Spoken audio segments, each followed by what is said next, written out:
It wasn't supposed to happen this way. At 17, my mom smirked as she told me I'd be back begging within a month. My father slammed the door in my face. I stood there, numb in the rain, bags packed, and the reality of it all sinking in. They never thought I'd survive, but here I am years later, with the truth I never saw coming.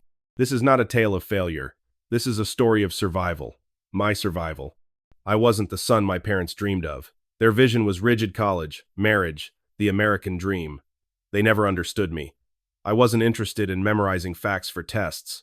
What excited me was working with my hands, fixing things, creating something real. But every time I mentioned my passion, I saw the disgust in my mom's eyes and the disappointment in my dad's face.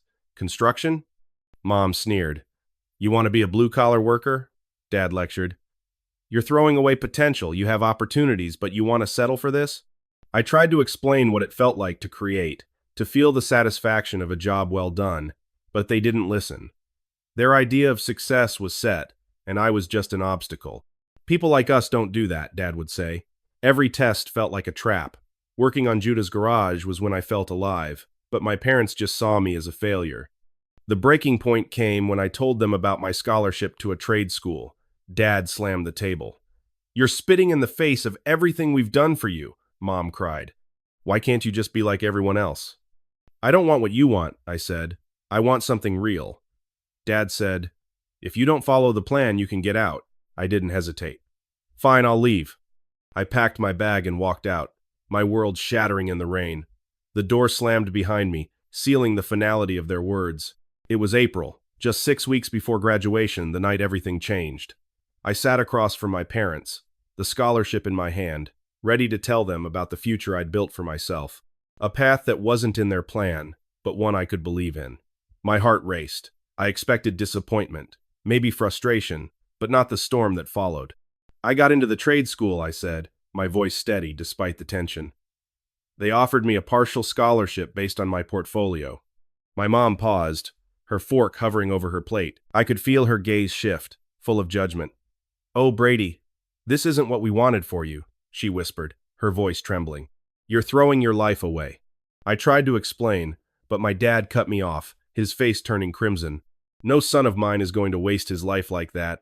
I've worked hard to give you a better future, and now you want to throw it all away? What's wrong with you? The venom in his words pierced me.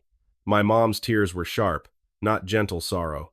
I thought we raised you better than this, she cried. Why can't you follow the plan? Why can't you be like everyone else? Her words suffocated me. I wasn't living their dream, I was living my own. That's when he said it. You're not the son we thought you were. It hit me like a punch. I felt something snap inside me. Every moment of their manipulation, the control they tried to impose, hit me all at once. They didn't care about me, they cared about fitting me into their perfect life. You never listened to me, I yelled, unable to hold it back. You never cared about what I wanted. You just want me to be the version of me that fits your idea of perfect. The silence that followed was deafening. My mom froze, her tears stopping mid-sob, while my dad's face turned white with rage. You ungrateful little. But I was already standing, grabbing the emergency bag I had packed a week ago. My heart raced, but I didn't stop. I couldn't stop. I rushed upstairs and threw together the essentials clothes, my laptop, $1,200 in cash I'd saved, my birth certificate, and social security card. It was surreal. Was I really walking out? Was I really leaving everything behind? I returned downstairs, my hands shaking as I clutched the strap of the bag. They didn't say anything, my mom didn't beg me to stay. She was frozen, just as my dad was, silently glaring at me with crossed arms. I couldn't look at them anymore. I couldn't bear to see their faces, the faces of the people who wanted to control me. They had never cared about me. As I turned to walk out the door, my mom's voice cut through the air, heavy with mockery. You'll be back. In a month, you'll come crawling back. You'll realize how hard the real world is. Her words stung, but I didn't flinch. I didn't turn around. The door slammed behind me, and I stood on the porch, staring into the rain. Everything I knew had been ripped away, but I wasn't scared. I was free. I didn't know where I was going, but for the first time, I was making my own choice, taking control of my own future. I called Corey, my best friend. Corey, I said, my voice cracking. I need help. Come over, man, he replied, his voice steady. You've got a place here. Don't worry about anything. That was the moment I knew. I wasn't going back to them. I wasn't begging for their approval. It was my life now, and I was going to live it on my terms. I walked into the night, uncertain of my future, but finally in control. I wasn't their son anymore. I was me. And for the first time, that was enough. The first few weeks were a blur. Sleeping on Corey's couch and working long hours felt like drowning in exhaustion and fear. Was I homeless? The thought hit me in waves, but I kept going. It was just me now. Panic attacks came unpredictably, and the fear wasn't just about being homeless, it was about not being enough in their eyes. Would I make it without them?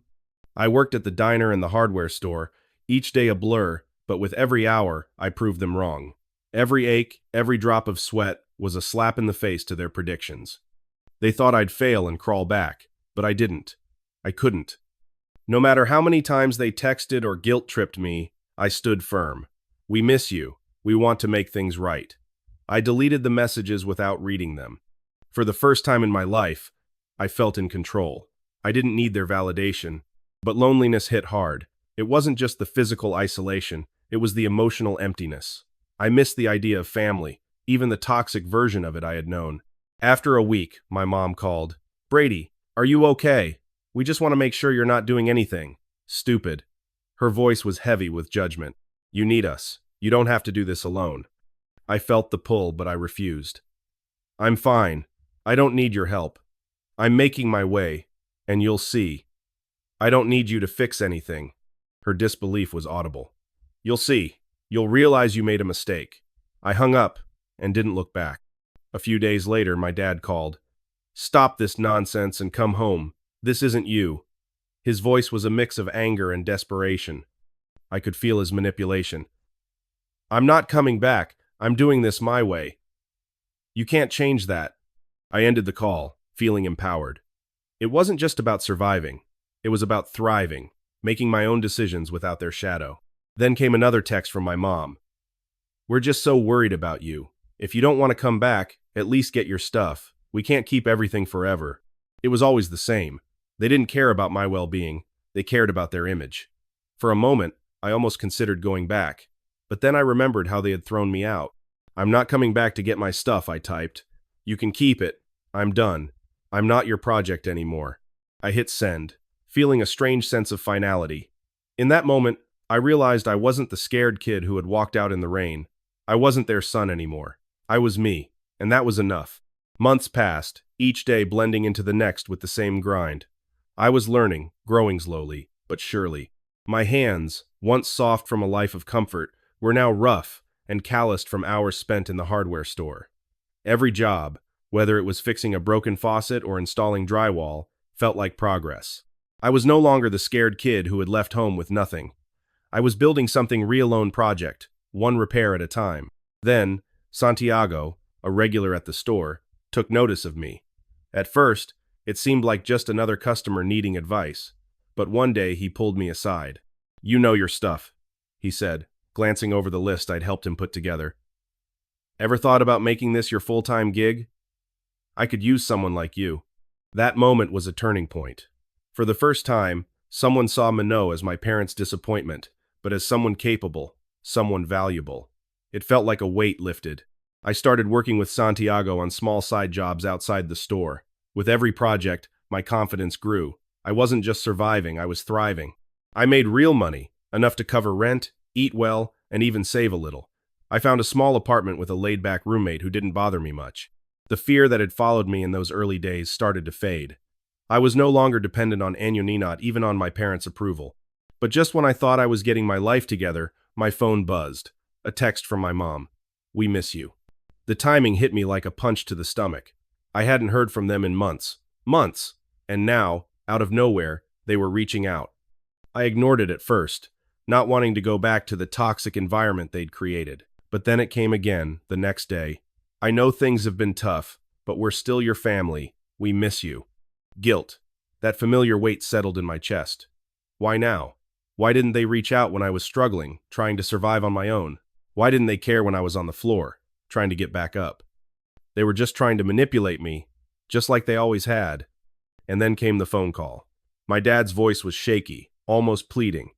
"Brady, we've been talking. We know we messed up. Your mom's been really upset. Just come home.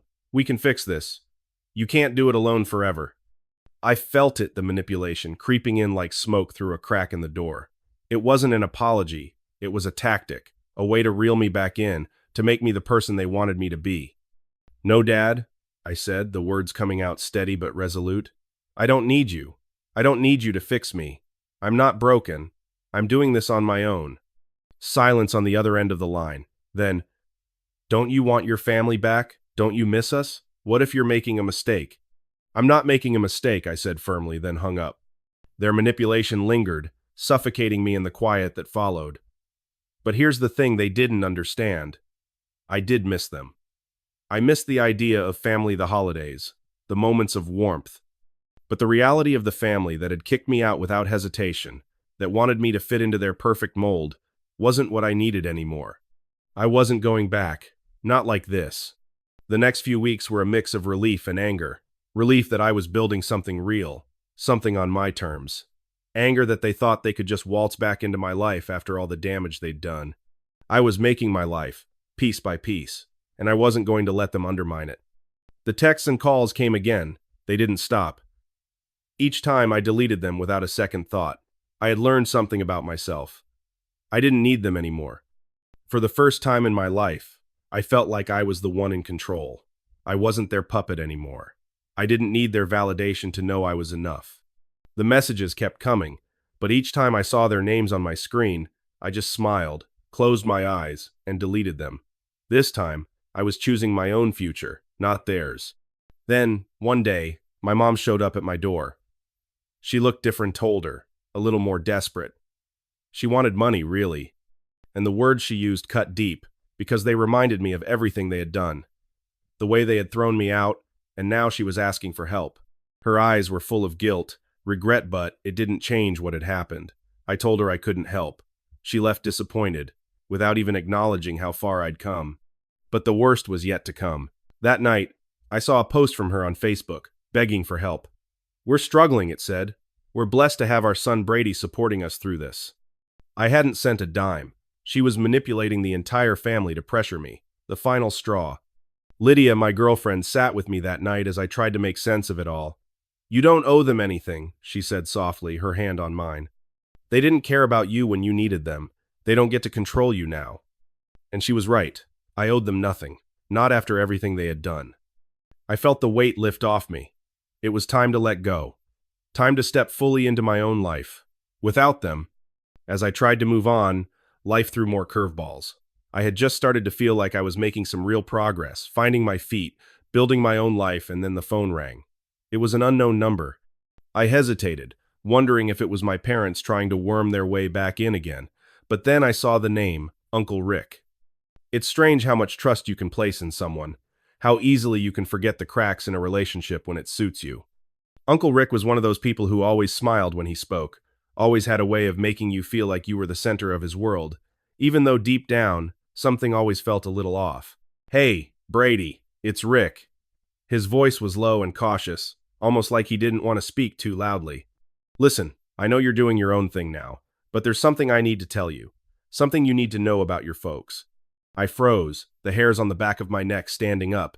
I could feel the weight of his words before he even said them. "What's going on?" I asked, trying to keep the panic out of my voice. A part of me didn't want to hear what was coming next. My parents had been the cause of so much pain, so much tension in my life. I didn't know if I could take any more of their lies. "They've gotten themselves mixed up in something," Uncle Rick continued, his voice dropping lower, the words careful, measured. "Something bad. A financial scheme. I don't know all the details, but I think they've been scammed. Or maybe they're in on it, I'm not sure, but I think they were planning to ask you for help. You're their backup plan, Brady." My stomach dropped, the blood rushing from my head. Was this the reason they'd been reaching out? Had they been waiting for me to fail, knowing that when things went south, I'd be their fallback? A backup plan. I could barely process it. My mind reeled as I thought back to all the times they'd tried to pull me back into their orbit. The texts, the calls, the guilt trips, they hadn't been about reconciliation. They hadn't been about fixing the past. They were just a trap, a way to pull me back in when they needed something. "I don't know, Brady, but something's off. Be careful. If they come to you, don't just give them money. It's not what it seems, Uncle Rick warned, his voice shaky, urgent. I thanked him, my mind racing. I didn't want to believe it. But deep down, something in me knew it was true. My parents had never been good at asking for help unless it was on their terms. I sat in silence for a long time after I hung up. What had they done? What kind of mess had they gotten themselves into this time? And why the hell did I feel like I was the one who was going to have to clean it up? The next few days were a blur. I tried to ignore the mounting sense of dread growing in my chest. I wasn't going to go back to them. I couldn't. But then I heard about the accident. My dad had been in a car crash. I got a message from my mom, of course, crying frantic, saying that my dad had been hurt. He's in the hospital, Brady. We don't know what's going to happen. Please, we need you. A knot twisted in my stomach. Despite everything, I felt a flicker of something. Guilt, concern, fear that I was being pulled back into their world. Again, when I had worked so damn hard to break free. But I needed answers. I needed to know what had really happened. I visited the hospital, hoping to see some clarity in my dad's eyes, hoping that maybe, just maybe, he'd look at me differently. Maybe he'd finally apologize. But when I saw him lying there, hooked up to machines, I realized that nothing had changed. He looked weak, vulnerable and loathing, like the man who had always been so strong, so in control. Brady, you came, he whispered, his voice rough. I'm sorry. For everything. I didn't want this for you. I swallowed hard. Dad, I don't know what's going on here, but if this is another one of your schemes, if this was planned. My voice shook, but I couldn't stop it. He blinked, eyes darting nervously. What are you talking about? He shifted uncomfortably, avoiding my gaze. This was an accident, Brady. You think I'd... But something in his voice didn't sit right with me. He wasn't telling me the truth. I could see it. The panic in his eyes was unmistakable. I pressed him. Tell me the truth, Dad. Did someone plan this? Did Uncle Rick know about it? His face went pale.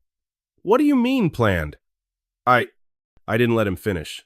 The answer was already clear. I had to dig deeper. I didn't trust them. Not anymore. I spent the next few days piecing things together. I talked to Uncle Rick again, asking him about the accident, about what had really happened. Slowly, the truth started to emerge. The accident wasn't just a random event. It wasn't bad luck. My uncle finally admitted it. He had orchestrated the crash. I didn't know it would go this far, Brady, but your dad, he was a part of it. I thought it would be quick, easy money, but things got messy. And now, your dad's hurt. My blood ran cold. It had all been a setup. My uncle had used my dad as a pawn in some twisted financial scheme, hoping to get insurance money or compensation. He didn't care about my dad's well-being. He only cared about the money. My heart sank as I realized that my parents had been caught in this mess. Not because they were victims, but because they were complicit. They'd been using me all along, waiting for me to swoop in and save them from their own mistakes. The truth hit me like a freight train. They hadn't changed. They were still the same people who had used me for their own gain, who had never once thought about what I needed, only what they needed. I couldn't let them do this again. Not this time. I couldn't let their mistakes ruin my life. I wasn't their backup plan anymore. I was done. I sent them a final message. I'm not coming to save you. I can't. This is the mess you made, and I won't be a part of it. It was time to walk away. Again. This time for good. The shock of the truth hit me hard, like a punch to the gut. I had always known my family was flawed, that they had their issues. But this betrayal was beyond anything I could have ever imagined. It wasn't just about my parents. It wasn't just about the years of manipulation, the gaslighting, the emotional blackmail. It was about something deeper, something darker. The betrayal didn't come from just my parents, it came from the very people I had hoped would be my safety net. Uncle Rick had always been a figure of reassurance in my life. He wasn't perfect, but he was family. In my mind, he was one of the few people who genuinely cared about me, who saw me as more than a failure or disappointment. But now the truth was out.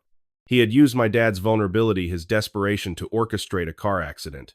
An accident designed to pull money from the family, to manipulate insurance payouts, to cover up the mess my parents had created. I remember standing in that hospital room, the sterile smell of antiseptic thick in the air, as my dad's words hit me like a tidal wave. He looked smaller than I remembered, weak and bruised, his eyes darting nervously, as though he was waiting for me to yell at him, to demand answers. You don't understand, Brady, he whispered, his voice shaky. I didn't mean for it to go this far. You didn't mean for it to go this far? I wanted to scream at him. I wanted to say, "You orchestrated this. You put us all in danger for money." But instead, I took a deep breath and said, "You were part of it, weren't you, Uncle Rick? This wasn't just an accident. This was planned." For a moment, there was silence, and then, slowly, the truth started slipping out. My dad, his frailty, couldn't hide it anymore. I didn't think it would be this bad, Brady. Rick told me it would be quick, a little money to help us out, but things went wrong. And now I'm stuck. I felt like the floor had fallen out from under me. Not only had my parents been involved in this scheme, but they had dragged my uncle into it too. This wasn't just a random mistake. This was an elaborate plan to use my dad's accident as a way to gain money, and I was supposed to be part of it, even if I didn't know it. I was supposed to help cover it up, or worse, be a backup plan when their scheme failed. "I'm not going to help you," I said, my voice steady despite the roiling anger inside. "I'm not going to be a part of your mess. Not this time." My dad looked at me, his face full of confusion and desperation. "But Brady, we're family. I need you. I've always been there for you." "No, you haven't," I interrupted. "You've been using me. You and Mom, you've used me for years, expecting me to fix everything, to make your messes disappear. I'm not doing it anymore." The silence between us stretched long and heavy. My dad's face crumpled with regret, but I couldn't let myself feel sorry for him. Not anymore. Not after everything. I had spent my entire life chasing their approval, trying to fit into their mold, and look where it had gotten me thrown out, lied to, manipulated. But as much as it pained me, I wasn't going to be their scapegoat anymore. Not for their mistakes, not for their financial schemes. I took a step back from the bed, feeling a wave of nausea. "You need to own up to what you've done," I said quietly, my voice raw. "Both of you. If you want me to help, you're going to have to do it on your own terms. I'm done being the person you call when everything falls apart." That's when my mom entered the room, her eyes red from crying. She'd been on the phone when I walked in, likely trying to piece together some kind of excuse, some way to make me feel sorry for them. "Brady, please." Her voice was trembling, soft and pitiful, like she was the victim in all of this. "We didn't want you to know. We never meant for you to be part of this. We just wanted to protect you. Don't you understand? We were trying to protect you." Her words cut deep, but they were hollow. It wasn't protection. It was control. They had never really cared about protecting me. They'd only cared about keeping me close enough to clean up their messes when they failed. You didn't protect me. You lied to me. You threw me out when I didn't fit into your plans, and now you want me to come back and fix things for you." I looked at her, shaking my head, trying to keep my voice steady. "I'm not fixing your mistakes anymore, Mom." She took a step toward me, her hands trembling as if she were reaching out for something she couldn't grasp. "But we're your parents. We need you. You're the only one who can help us." "Don't you get it?" I snapped, the frustration building inside me. "I don't need to be your fixer. I'm not your backup plan. I'm not your last resort." The room fell into silence again. This time, the silence was different. It wasn't the tense silence of old arguments. It wasn't the silence of waiting for me to cave in and apologize. It was the silence of truth, of something unspoken finally coming to light. I looked at both of them, my heart breaking, but I couldn't let that break me anymore. I couldn't be the person they wanted me, to be the person who fixed everything, who didn't ask questions, who just accepted whatever lies they handed me. "I'm done," I said softly, my voice final. "I'm done being a part of your drama, your lies. I'm not going to live my life for you anymore." My dad tried to speak again, but I shook my head and turned to leave. I didn't know what would happen next, whether they would accept responsibility or continue down the same path. But I knew this, I wasn't going to be a part of it. I couldn't be. For the first time in my life, I stood my ground. Not out of anger, but out of self-respect. And that was something I could never take back. I met with my parents. It was a confrontation, but it was the most honest conversation we'd ever had. I laid out my terms. No more manipulation. No more guilt trips. If they wanted a relationship, it would be on my terms. They agreed. And we started to rebuild, but this time, on real terms. No illusions. No American dream fantasies. Just family, for better or worse. 9 years ago, I stood on that lawn, bags in hand, thinking my life was over. But now, as I reflect on everything I've been through, I see the truth. The real test wasn't surviving without them, it was surviving despite them. And the most surprising part? It's not that I'm stronger than they thought. It's that they, in the end, couldn't survive without me.